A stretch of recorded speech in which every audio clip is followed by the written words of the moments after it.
Every night, millions watch these men be funny, sharp, and untouchable. But nobody's asking the real question. What if the most impressive person in these marriages isn't the one behind the desk?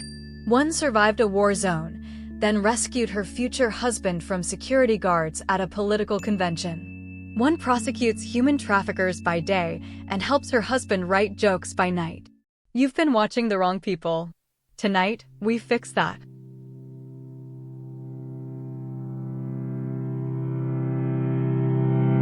After September 11th, Kate Norley didn't just watch the news. She enlisted. She deployed to Iraq as a combat medic and mental health specialist. She treated wounded soldiers in an actual war zone. Then she came home and became an advocate for female veterans whose sacrifices were being ignored. Now fast forward to 2008, the Republican National Convention. John Oliver is there for the Daily Show and somehow ends up in a restricted area being chased by security.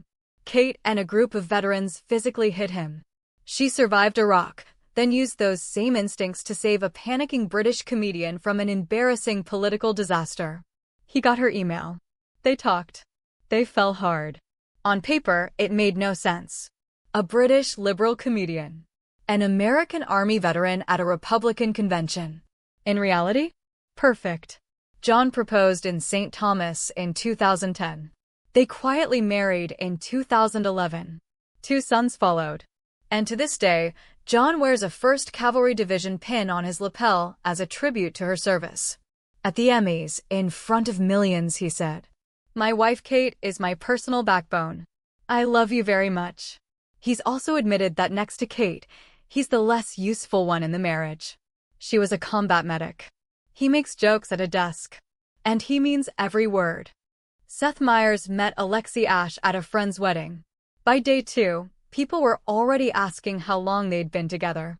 5 years later, he proposed by tying the ring to their dog and spending the entire time terrified the dog would swallow it. They married on Martha's Vineyard in 2013. But here's the part people forget.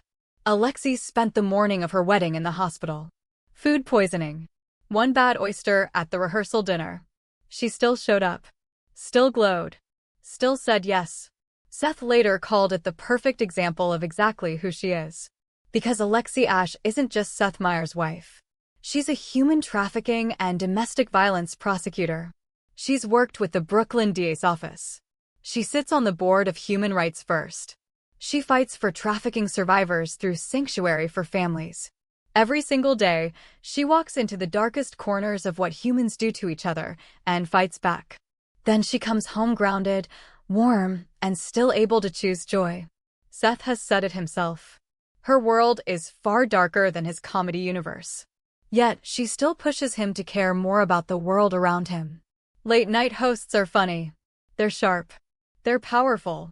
But behind every one of them is a woman who's tougher, braver, and, honestly, more impressive. A soldier. A prosecutor. A backbone. The real story of late night isn't who's behind the desk. It's who's waiting when they get home.